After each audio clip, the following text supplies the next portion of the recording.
Alam mo ba, isang sikreto na bihirang pinag-uusapan pero sobrang importante, ito yon. Ang tunay na success at happiness hindi nakikita sa pera, fame o achievements. Ang tunay na buhay nasa relasyon mo kay Lord. Maraming tao ang naghahanap ng saya sa mundo, sa trabaho, sa relationship, sa material things. Pero bakit kahit anong makuha nila, parang may kulang pa rin? Dahil ang puso natin, may space lang na kay Lord lang pwedeng punan. Sabi sa Mateo 6:33, "But seek first His kingdom and His righteousness, and all these things will be given to you as well." Ang sikreto, si Lord muna.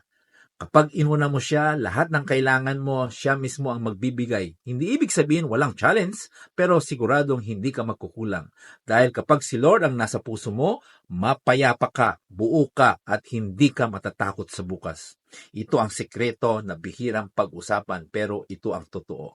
Si Jesus lang ang sapat. Tag someone who needs this today.